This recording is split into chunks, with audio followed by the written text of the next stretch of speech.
When I bought my first house, I thought it'd be a fresh start. I live in Asia, and the place was in the heart of the capital city. An incredible deal from some old family friends who needed money fast.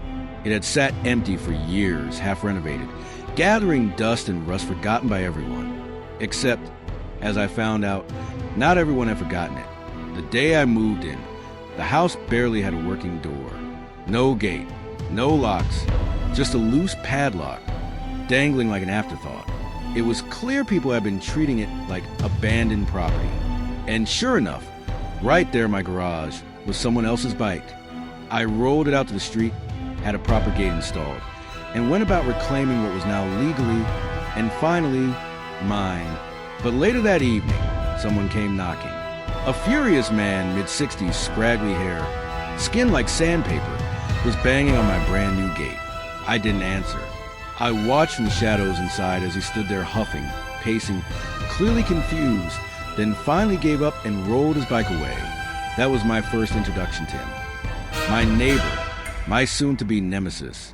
He lived next door in a cramped old house, 3 stories tall, but only used the bottom floor himself.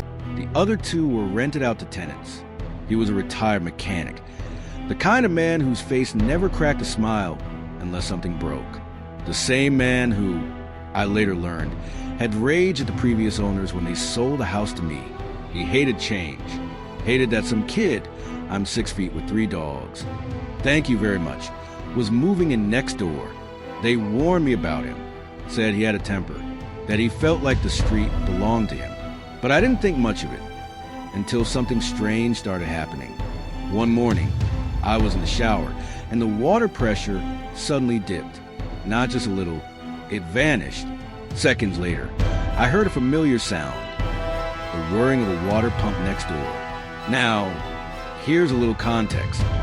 In our city, the public water pressure isn't strong enough to reach upper floors, so everyone has tanks on their roofs. When they get low, the pump kicks in and refills them. Totally normal. But something didn't feel normal. Out of curiosity, I waited until his pump shut off, then turned my taps back on. Boom! Pressure was fine again. That's when a sick realization started creeping in. Had he been stealing my water? It started to make too much sense. This house had sat empty for nearly 3 years. And yet, the water bills had slowly crept up, way more than could be explained by leaky pipes. The assumption had always been, oh, well, it's an old house. But maybe it wasn't the house using the water.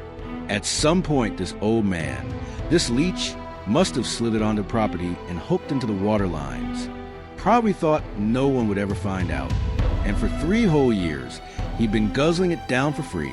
My blood boiled, not because of the money. Water here is cheap. I'm talking $5 a month. Tops.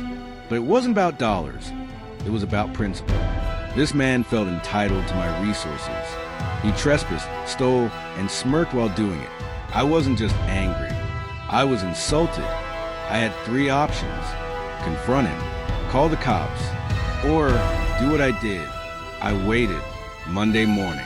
The moment his pump flicked on, whirring greedily like a parasite, I walked outside, cool as ice, and turned off my main water valve. Simple, legal, no trespassing, no confrontation. Just one twist of a handle. And then I waited. Now, here's how these pumps work.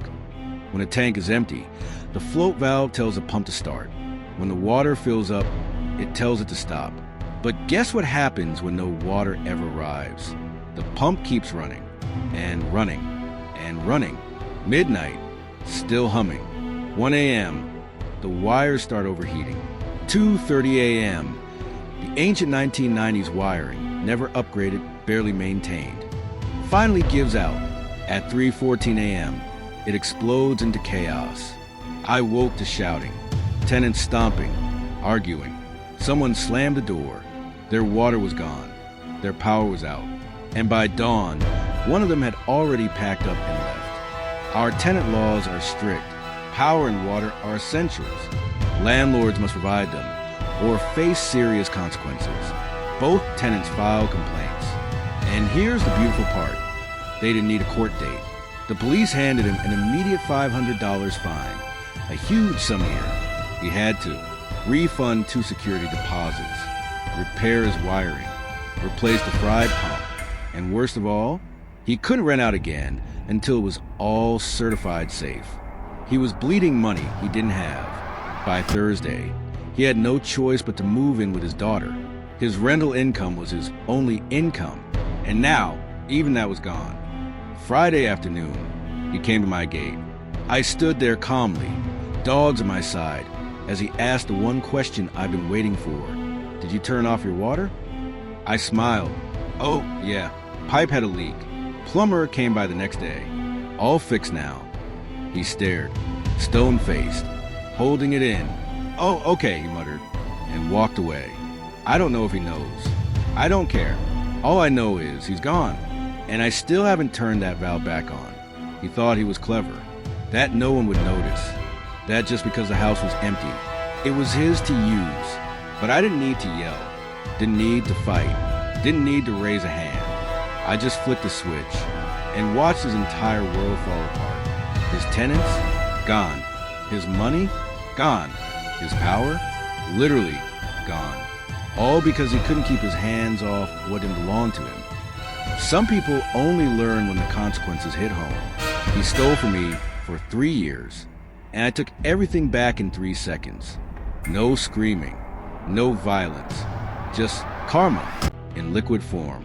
If this revenge hit you right in the soul, hit that like button and subscribe for more real stories where justice is served cold. And tell me in the comments, what's the pettiest revenge you've ever seen that left you cheering? Until next time, remember, sometimes the most powerful move you can make is turning nothing on